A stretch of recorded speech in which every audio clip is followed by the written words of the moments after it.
Nous allons finir cette journée comme nous l'avons commencée, sous le regard de Dieu. Parce que nous sommes tous convaincus, au plus profond de nous, que chaque fois que nous portons les cris, les appels de nos frères et sœurs, violentés, torturés, humiliés, chaque fois que nous soutenons leur combat, chaque fois, le Seigneur est à nos côtés.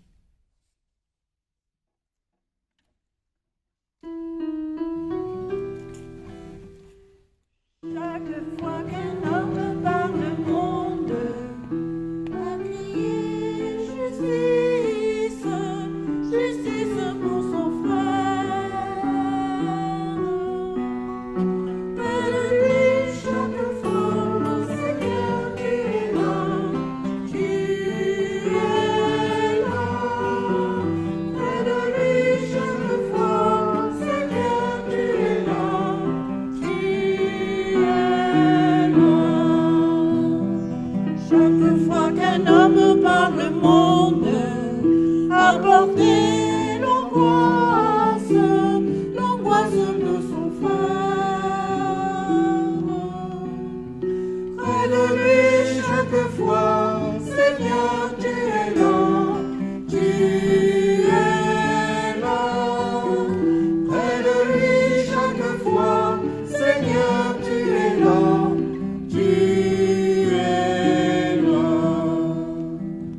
Chaque fois qu'un homme par le monde a brisé les chaînes de son frère, près de lui chaque fois, Seigneur, tu es là, tu es là. Près de lui chaque fois, Seigneur, tu es là, tu es là.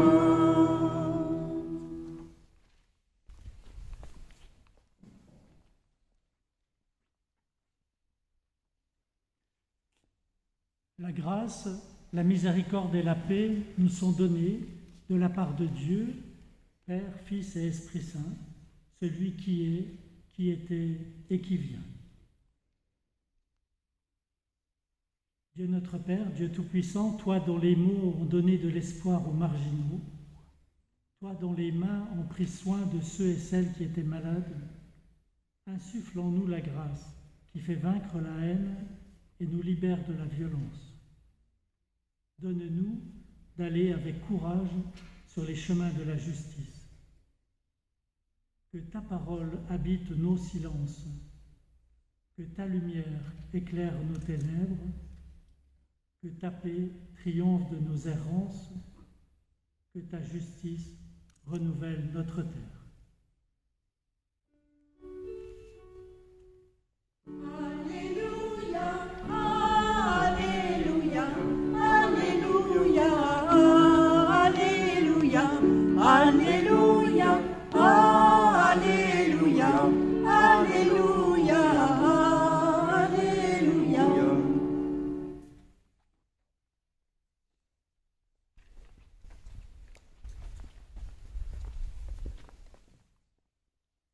Ô Jésus, notre chemin, toi, notre Sauveur, aujourd'hui tu nous conduis. Alléluia. Alléluia, Alléluia, Alléluia, Alléluia, Alléluia, Alléluia, Alléluia, Alléluia. De l'Évangile de Jésus-Christ selon saint Luc. En ce temps-là, Jésus disait à ses disciples une parabole sur la nécessité pour eux de toujours prier sans se décourager. Il y avait dans une ville un juge qui ne craignait pas Dieu et ne respectait pas les hommes. Dans cette même ville, il y avait une veuve qui venait lui demander « Rends-moi justice contre mon adversaire ». Longtemps, il refusa. Puis il se dit « Même si je ne crains pas Dieu, et ne respecte personne.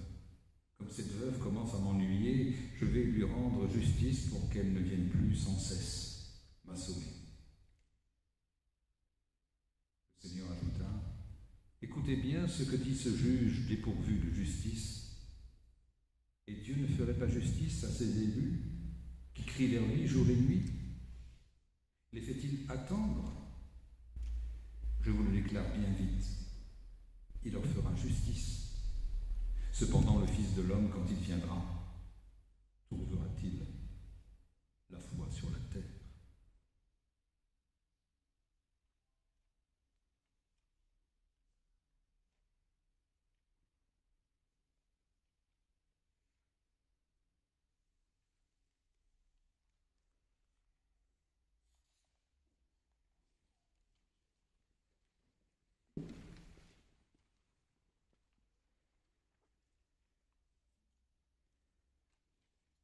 Bien, chers frères et sœurs dans le Christ, nous voici devant cet évangile qui nous interroge et nous laisse beaucoup de questions à nous poser. Devant la situation qu'on rencontre, cette femme qui se présente vers le juge, c'est justement l'insistance qui lui ramène, l'insistance qui fait bouger le cœur du juge. Si nous allons dans les tribunaux, nous allons voir la femme, il y a une femme représentée avec une balance. Et cette femme est bandée. Elle ne voit pas. C'est ça le symbolisme de la justice, selon ce que nous voyons dans les tribunaux. Ici, ce qu'on nous présente, c'est justement cette femme, cette même femme qui y retourne. Elle est en train de plaider pour une situation tragique, une situation qui continue, et le juge ne faisait que semblant. Comme s'il ne l'écoutait pas, il ne lui donnait pas d'oreille. Et cette femme, qu'est-ce qu'elle va faire? Elle va continuer. C'est justement la mission de la CAT, la ténacité. La ténacité, l'insistance quand les choses ne vont pas bien. Quand nos frères et nos sœurs sont maltraités, quand nos frères et sœurs sont pris en des situations inhumaines, on ne refuse pas la justice, on accepte la justice, mais la façon de traiter les humains qui ne correspondent pas à ce lieu de détention est justement le point que nous voulons soulever ici. Le Christ ne parle pas apprendre ailleurs ou à côté les réalités qu'il nous raconte, qu'il nous ramène, qu'il nous rapporte. Justement, il prend ce qui est dans le quotidien. Et ce que nous vivons dans le quotidien, c'est cette situation où la CAT se forme. Et nous, avec la foi et avec ce cœur de mère qui ne cesse de souffrir, qui ne cesse de voir souffrir ceux qui sont dans des prisons, ceux qui sont torturés, nous, comme ACAT, nous sommes priés à faire quoi? À insister comme cette femme, à continuer à crier et à faire bouger le cœur de ce juge, de ceux qui détiennent le pouvoir de gérer les prisons. Pour que dans le monde ou partout, comme notre boussole va nous présenter la prière qu'on va justement faire à la fin, que nous soyons en mesure de lutter contre toute torture. D'être ces personnes qui vont représenter les cœurs des mamans dans le monde, qui vont enseigner, qui vont envoyer ce message partout dans le monde pour pouvoir faire éteindre cette flamme. Parce que c'est une blessure qui continue dans nos cœurs, de nous qui sommes réunis ici. Et cette persévérance, cette insistance, cette ténacité doit être notre modèle, doit être notre idéalisme pour que les gens puissent nous écouter. Parce qu'il y a des fois, ils font semblant de ne pas écouter. Il y a des fois, ils écoutent, mais ils font passer tout à côté. C'est le moment de tenir en main tout pour aller de l'avant. Et je finis par cette petite histoire, peut-être qui peut nous éveiller, où nous serons peut-être, on se voit peu, nous sommes moins nombreux, on se posera des questions. Mais moi, qu'est-ce que je vais faire? Moi, à 4, qu'est-ce que je vais faire? Nous sommes 10, nous sommes 20, nous sommes 40. Qu'est-ce que nous allons faire? Il y a un oiseau dans un village qui voyait l'incendie qui commençait. Et il y avait des flammes de feu qui commençaient à augmenter petit à petit. Que faisait cet oiseau? Il allait dans le ruisseau, il puisait un peu d'eau par son bec, il venait à jeter dans ce flamme de feu. Et on lui disait, il y a un homme qui était à côté qui regardait, qui se mettait à rire. Il disait, mais qu'est-ce qu'il fait celui-là? Et l'oiseau lui regarde et il répond, moi je fais ma part. Je fais ma part. C'est ainsi, la 4, nombreux ou moins nombreux, faisons notre part pour qu'il y ait la paix au niveau des prisons. Merci.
Force est de constater que nos frères africains ont toujours plein d'histoires très profondes à nous partager. Je me sens un petit peu honteuse d'en connaître aussi et de ne pas en raconter, je les garde pour moi. Alors permettez-moi une petite histoire, c'est complètement improvisée. Est-ce que vous connaissez l'histoire de l'étoile de mer? Des étoiles de mer sur la plage en Australie. Alors il y a un vacancier qui vient passer sa semaine en Australie, il est tout seul, il a une semaine reposante, semaine pour lui, pour souffler. Puis il se passe un drame, il y a sur des milliers de kilomètres de plages en Australie, il y a des étoiles de mer qui recouvrent les plages comme ça. Et elles sont donc en train de mourir. Et donc ce vacancier australien se lève tous les matins, il s'est dit que tous les matins il se lève super tôt pour aller faire son jogging, profiter de l'air marin, pour se ressourcer, se requinquer. Et puis ce matin-là, donc il voit toutes ces étoiles de mer et il voit un petit garçon qui ramasse une à une les étoiles de mer pour les remettre dans la mer. Et donc le jogger s'arrête et dit à ce petit garçon, mais tu sais, avec toutes les étoiles de mer qui a échoué sur les plages, sur des milliers et des milliers de kilomètres, tu sais, ça changera pas les choses. Et le petit garçon qui a son étoile de mer dans les mains dit, si pour celle-ci, ça va tout changer. Donc voilà ce que vous faites aussi à la 4. Alors j'ai intitulé cette partie de la méditation Justice vs légalisme. VS, c'est un peu comme dans les jeux vidéo. Quand on écoute parler les gens...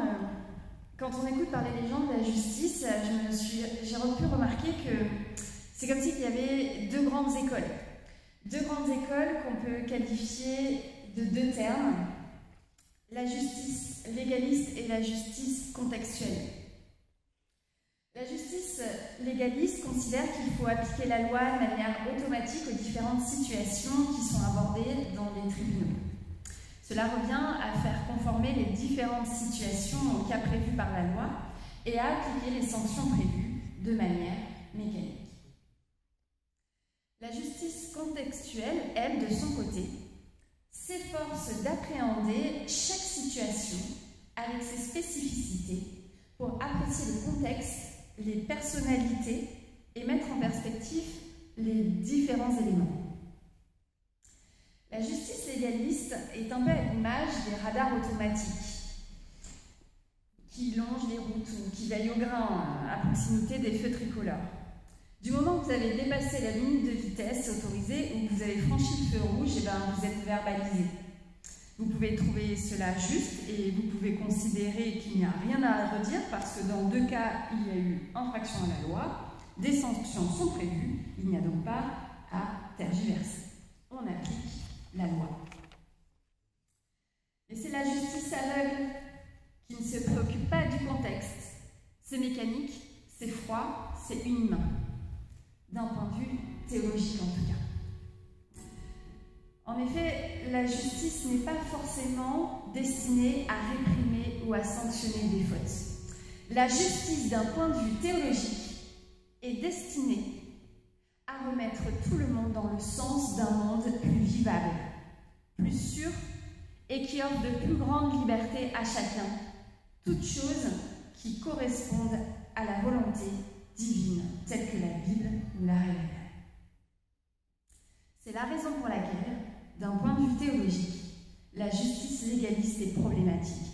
Pour reprendre l'exemple des radars automatiques, elle est problématique parce que la justice légaliste entrave la vie en bridant la responsabilité individuelle. Non seulement cette justice légaliste empêche de rouler vite, un petit peu plus vite que la vitesse autorisée quand le contexte le permettrait, parce que la route est bonne, qu'il y a du soleil, qu'il n'y a personne et qu'on a une voiture super fiable. Mais elle peut aussi mettre des vies en danger.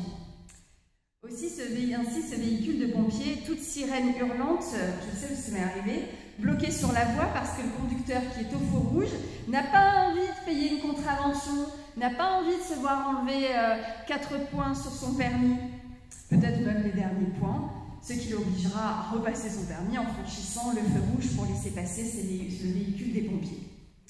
La justice légaliste bloque la vie. Et c'est la grâce qui fait passer la vie, qui la libère à travers la présence humaine des personnes qui sont à même de ramener de la justice dans le champ de l'humanité. Contre la justice légaliste qui traduit souvent un désir pervers de condamnation de l'autre, la justice contextuelle s'efforce de viser ce qui est le plus juste pour que tous les protagonistes soient bien inscrits dans une histoire de salut et non dans une histoire de perdition. C'est en ce sens que la grâce est décisive dans les questions de justice. De même que l'Éternel s'efforce de ramener le peuple pécheur dans l'histoire de salut, en renouant des alliances à chaque manquement, notre justice pourrait consister à redire le droit en identifiant la victime et l'infracteur et en redisant le droit de l'un et de l'autre pour que l'un et l'autre puissent avoir encore un avenir.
L'Évangile nous le présentait tout à l'heure,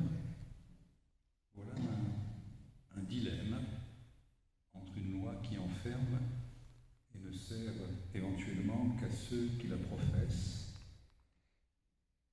et une loi qui veille à prendre en compte chacun et ouvre aux droits des uns et des autres. De ce passage de l'Évangile, j'aime particulièrement la réponse de Jésus. Quand il dit, je vous le déclare, bien vite, Dieu leur fera justice. L'attention qu'avec la CAP nous voulons porter particulièrement à celles et ceux qui, de par le monde entier, souffrent de juges dépourvus de justice, souffrent d'injustice, souffrent de justiciers condamnants. Notre attention à nous est bien l'œuvre de Dieu à laquelle nous participons par nos engagements, par notre attention, par notre prière.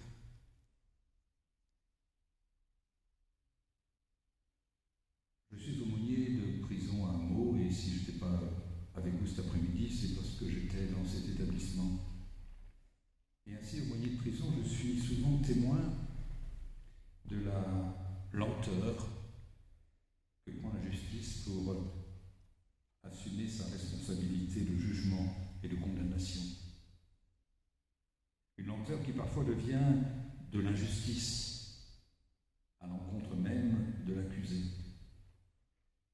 Et cela rejoint quelque peu justement cette parabole. Je connais ainsi quelques personnes détenues qui crient à l'injustice et parmi elles certaines d'emprunter, de découvrir à travers cette épreuve un véritable chemin de foi. Et j'entends ici encore ce même passage de l'Évangile. Jésus déclarait bien vite, Dieu leur fera justice.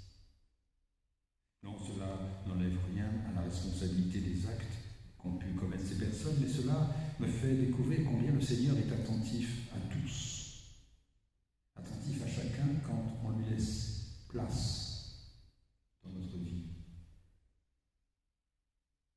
Je confie ce soir à votre prière ces personnes détenues que j'ai pu rencontrer cet après-midi. Oui, voilà justement le moment de nous ouvrir par la prière à toutes celles et tous ceux qui, de par le monde, se heurtent à la justice. Et celles et ceux qui œuvrent à la véritable justice.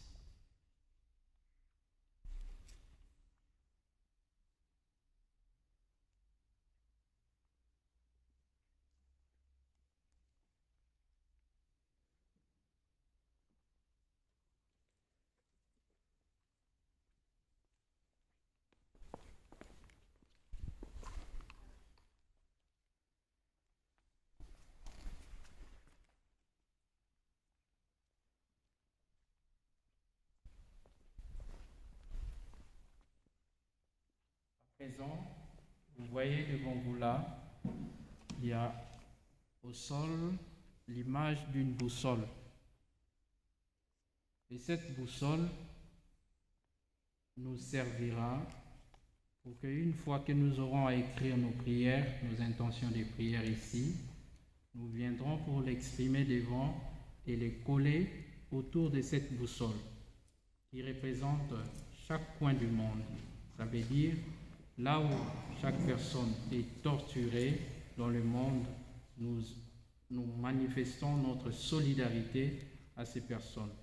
Et je vais passer avec un stylo et un bout de papier pour remettre à chacun, pour reformuler la prière à l'intention de nos frères et sœurs qui sont torturés dans le monde entier.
gagner un peu de temps. Merci.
Seigneur, nous te confions particulièrement toutes celles et ceux pour lesquels l'ACAT s'est mobilisée cette année. Pour tous ces lanceurs d'alerte dont les cris osent dénoncer les vérités qui dérangent et qui n'hésitent pas à risquer leur vie. Pour Zhang Zhan, cette journaliste chinoise emprisonnée, torturée, pour avoir révélé la situation réelle de Wuhan en plein début d'épidémie de Covid et dont l'état de santé est aujourd'hui particulièrement alarmant.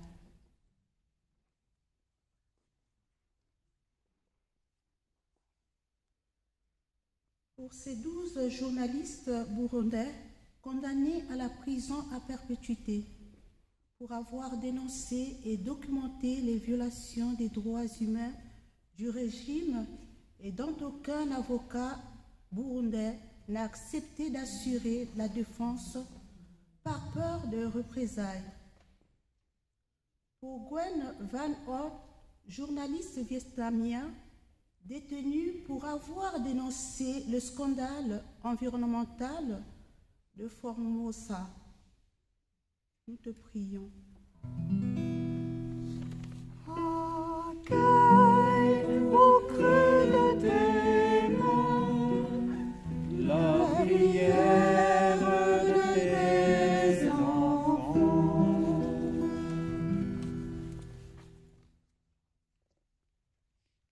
Pour tous les défenseurs des droits qui risquent leur vie pour des causes justes, humaines et universelles. Pour Rami Kamel, emprisonné et torturé pour avoir défendu les droits de la communauté copte d'Égypte. pour Mohamed Lamine Hadi, défenseur sahraoui des droits de l'homme, emprisonné depuis 2017 et maintenu à l'isolement au Maroc, très loin de sa famille. Pour Kenya Inés Hernandez, défenseur des droits des peuples autochtones au Mexique, détenu arbitrairement en prison de haute sécurité. Pour le père Marcelo Pérez Pérez, menacé de mort au Mexique, parce qu'il défend les droits des peuples autochtones et dénonce la corruption et le crime organisé. Pour Mofio Bibisi, militant camerounais pacifique condamné à 15 ans de prison pour avoir documenté les violations des droits humains commises à l'égard de la minorité anglophone. Et pour tous ceux qui demandent justice, en particulier les rescapés de massacre de Kisangani en RDC, et pour les victimes de disparitions forcées. Seigneur, nous te prions.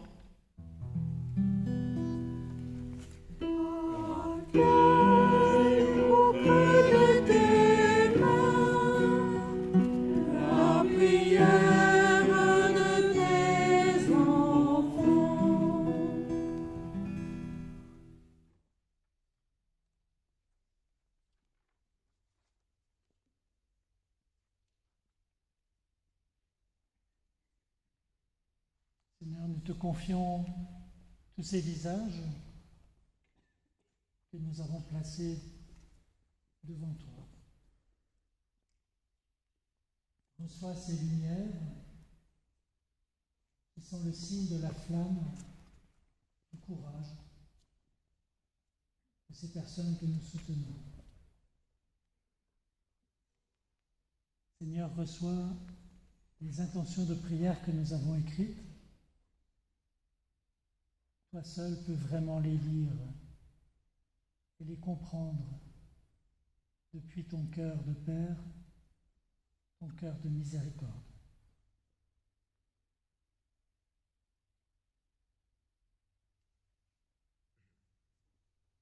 Nous te rendons grâce, Seigneur, pour tous ces combats auxquels la CAT a participé avec d'autres ONG et qui ont permis d'arracher les prisonniers à leur geôle, les victimes à leurs tortionnaires.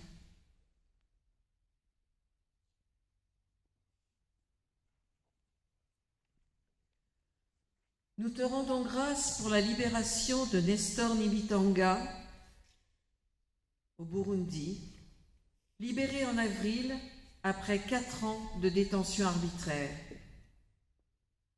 Pour la libération de Chen Qiushi, chinois, qui avait disparu après avoir informé pendant plusieurs semaines via les réseaux sociaux sur ce qui se passait à Wuhan, épicentre de l'épidémie de Covid, libéré lui aussi en avril 2021. Et nous te rendons grâce pour la libération, après 2 ans de détention provisoire, de Paul Chouta, blogueur, lanceur d'alerte camerounais.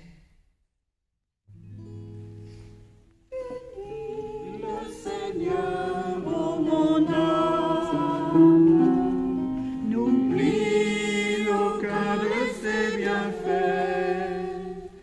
Bénis le Seigneur, ô mon âme. Bénis le Seigneur. On va essayer de bénir le Seigneur dans le ton. Oui, en harmonie. Bénis le Seigneur, ô mon âme. Bénis aucun de ses bienfaits. Bénis le Seigneur, ô mon âme. Bénis le Seigneur.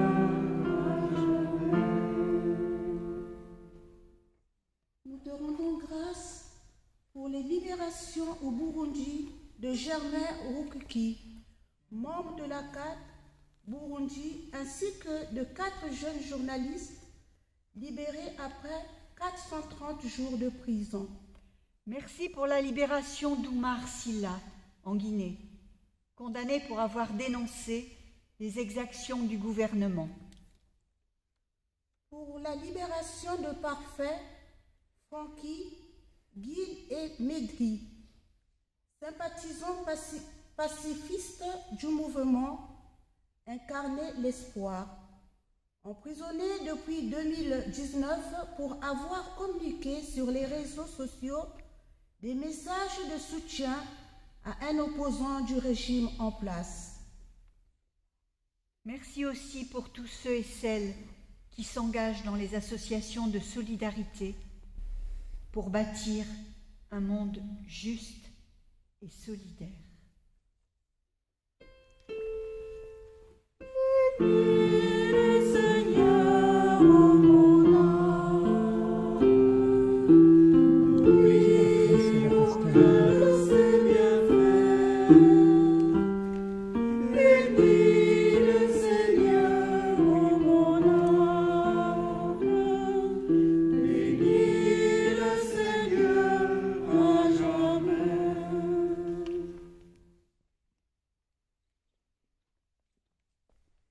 Et comme Jésus nous l'a enseigné, nous disons « Notre Père qui es aux cieux, que ton nom soit sanctifié, que ton règne vienne, que ta volonté soit faite sur la terre comme au ciel.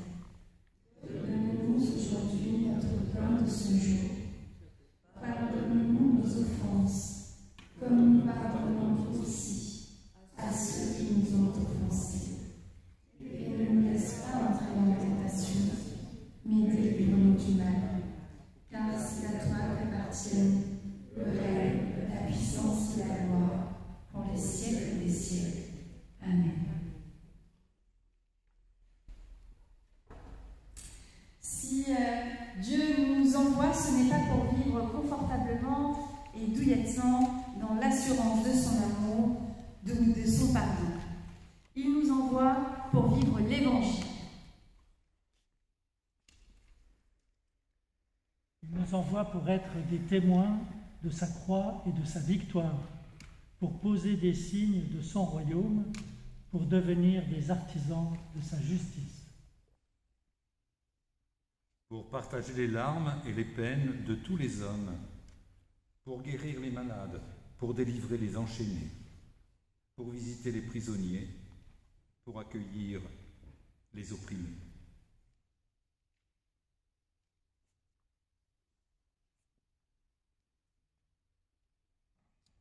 Si Dieu nous envoie, c'est pour que notre foi devienne une bonne nouvelle pour notre vie et pour notre monde.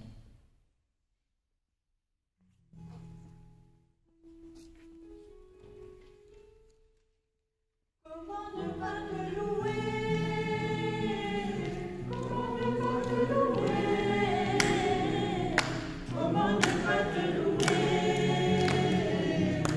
Seigneur Jésus, comment ne pas te louer?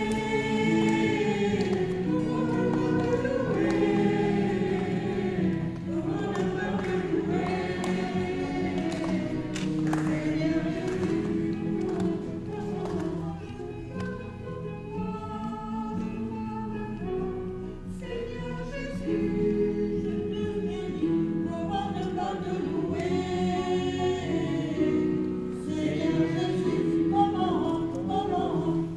ne pas te louer? Comment ne pas te louer?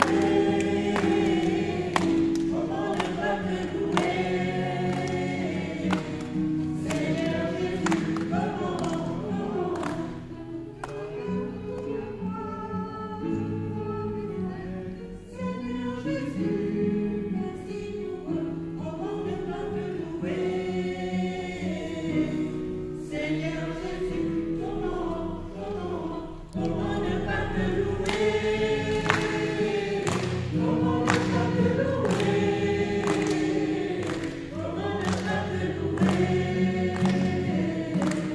Seigneur